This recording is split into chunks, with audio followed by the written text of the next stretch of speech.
Hey everybody, thank you for watching Weekend Garage. So today, one of the things I'm going to work on is I'm going to work on the orange and white wires for the dome light. So I'm going to get these things terminated. I got to get the harness connected to this, get it all wrapped up, and then put it inside the car itself. Another thing I want to do as well is I want to get the Dynamat installed. And so first things first is I want to get this wire cinched up.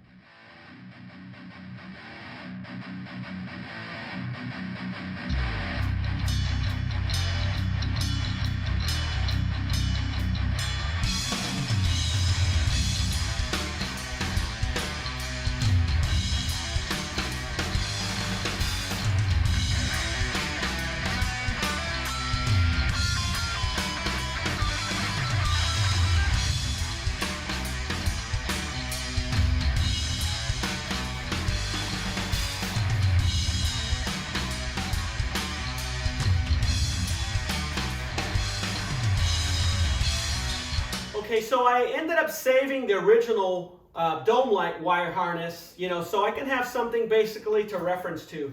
And this thing's in really good condition actually, but I'm not going to reuse it because the connectors here, they're rusty.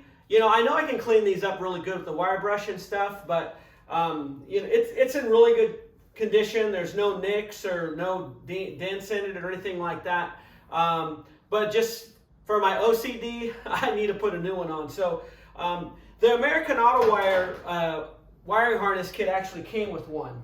So the wiring is quite a bit thinner, right? But we know with new technology and stuff, you don't need that thick gauge of wire.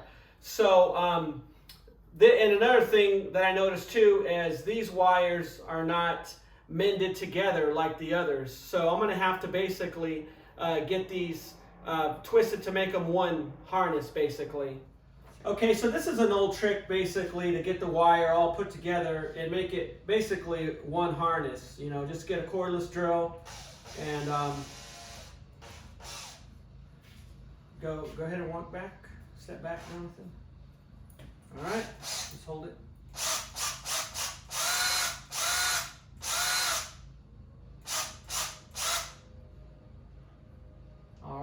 So I'm not going to do it like super tight or anything, but at least this will basically get everything onto one. So basically now I have a wire harness. Okay, so I'm just getting this fished in. So it actually goes in this hole right here, and then it goes out here. Then it actually comes out of here because there's a clip that holds it in place. And then from here, it just goes down there, and hopefully it's going to land in the trunk. So what I'm going to do basically is I'm just going to fish this all the way into the trunk, and I'm going to cut it to length.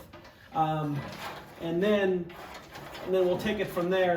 It's kind of binding up there, so I'm going to have to basically fish it through on the other side there. And then I got to get this attached on top as well, and I'll show you what else I plan on doing.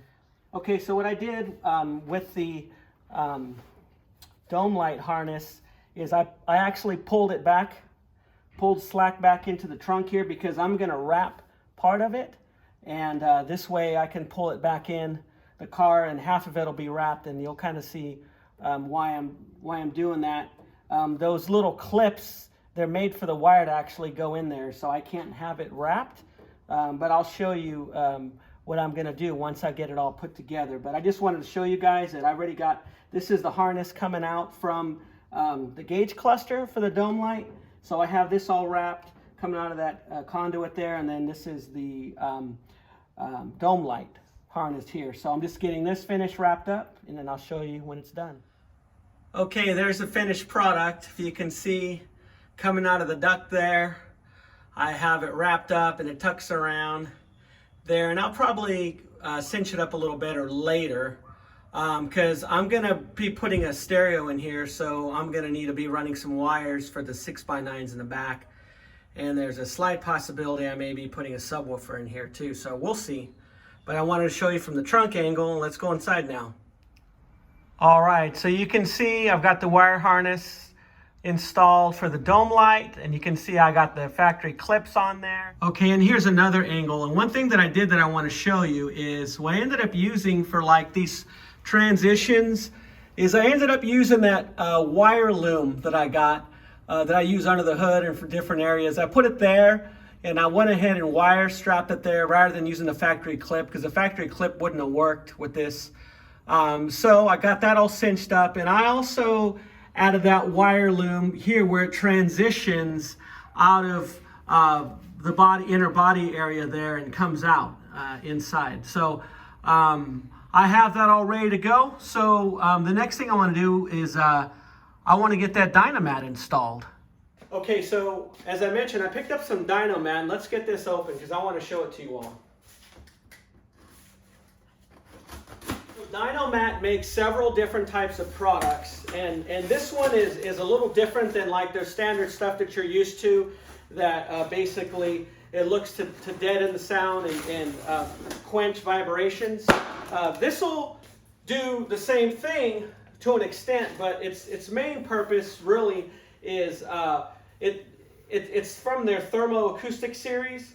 It's called Dynaliner, and what this is, it's like a 1/4-inch thick pad, and I'm going to put this basically on the roof of the car. And here's my thought, right? So I'm going to put a stereo. I don't know if I'm going to go, I don't think I'm going to get too radical. I might just do some 6x9s and some speakers in the front. I'm considering maybe putting a subwoofer in too, but either way, I really want to dampen the sound inside of the car. And this stuff here is actually lighter than your standard Dynamat. The Dynamat's actually really heavy, and I didn't realize that. And I'm trying not to put a bunch of weight on the car, but you know, I'm not going to be racing, so I guess it doesn't matter. But let me get this open and see if I can show you guys what I'm talking about here. And see, I'm going to see if you guys can see it. And here's my thought basically. 1/4 inch is a lot thicker than I was thinking, which is great because I wanted something a little thick, because on the roof of the car, there was some insulation there, and that stuff just all broke up and fell apart as I was stripping the car down, and it just made a huge mess. I was thinking of going with insulation like the factory had put in there, but again, why not do something that's going to help deaden the sound in the car? Something obviously more modern than insulation. So I want you guys to look at this. I'll put it closer to the camera. And you can see this stuff's pretty thick. So it's like a foam pad, and it doesn't absorb water, and it's really made to kind of deaden the sound. Like regular Dynamat, it helps with vibrations and things like that. But you know, this is just going on the roof there, and I think that this would go good. You know, the car's going to have a vinyl top on it, so that's going to help also isolate any vibrations on the roof of the car. So I figured this, plus the vinyl top, and then of course the headliner, that I'm going to have some pretty good insulation on the ceiling of the car. I ended up actually buying 2 rolls of it so I can get the whole top of the car. So I'm going to get in there and see how this looks. All right, so what I did is I slid it 1 roll, and I actually slid it up around this brace right here, and it actually goes all the way to the back. So what I'm going to do is I'm going to mark this up, and I will go ahead and cut it, and then I'm going to install this one side, and then this other roll that I have here, obviously what I'll need to do is trim it, you know, just cut probably 1/4 of it to be able to go on the other side of the roof. But this looks like it's going to turn out pretty well. Okay, we're working on getting the first side done. It's a little bit of a process, pulling that sticky stuff back, and it's coming along. All right, it's looking good. We're just getting it wrapped up. We're rolling the final piece, and everything came together really nice. So there's a couple little spots that I want to touch up on the edges just to kind of get a little more. But other than that, it turned out really good. Okay, so one finishing touch for the wiring here is putting some Dynamat tape on the wiring here, just in case. I mean, these things are they're pretty snug and everything, but again, this minimizes vibration, noises, or anything like that. So I'm going to go ahead and finish this up basically just by putting some of this tape here just to cinch this wire harness so everything is good and solid. But I know it is recommended if you're running wires and stuff. This way you get everything all snug and nothing's vibrating and anything like that. So I'll probably put another layer on it, but at least I know I got all this dialed in here. And I'm going to put two pieces. I got one on the side here. It's like a foil tape once you take the back off of it.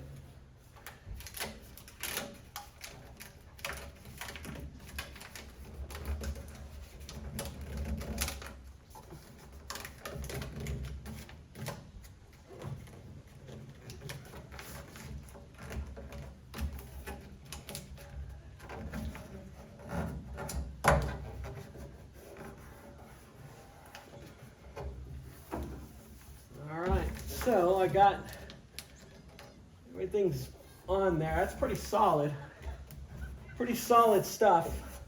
I might even put one more piece maybe. I don't know. This looks like it held down pretty good and ain't nothing gonna vibrate up here. Okay, so I reached out to the company where I got my cylinder lock set from. And I basically told them that I got two passenger side cylinder locks because on the passenger side cylinder lock, I can put the key in right side up, right? Well, on this side with the cylinder lock that came in the kit, the key's upside down. And they pretty much told me that their kits are universal and they don't make a driver's side cylinder lock, so I just got to deal with it, and I guess I'll figure something out later. But at this point, I got to get this car put together. So I'm not happy about that I got to put the key in upside down to get in the car. Another thing that I want to show as well is this little lever that I got that's aftermarket that goes on the cylinder lock. You can see the difference. This is the one that came on the car. Drastic difference if you compare them both. So I'm going to see if this one will work. It did. I had to pretty much beat it to get it to work, but it works fine. These are fairly flexible. It's soft metal. So I'm going to get this cylinder lock put in, and then I should be good as far as the interior locks. I got the trunk, I got the passenger side, so I just got to get this cylinder lock put in. All right, so I was able to get the cylinder lock in, key upside down, and basically I can get the door open. Everything works really good. What I'm going to do is I'm going to show you inside of here so you can see that little bracket that I was showing you. I was not able to use the factory one because since the cylinder lock basically is the same as the one on the passenger side, now basically that bracket is upside down and it's backwards. So I had to use the aftermarket one and I modified it. And I'm going to show you right now what that looks like. All right, so I don't know how much you could tell, but I majorly modified this thing. You know, I had to reshape it, and even this slot right here, I had to extend that slot. And I cleaned it up so there's no rough edges or anything, but everything works great now. As usual with aftermarket parts, I had to do some custom modifications.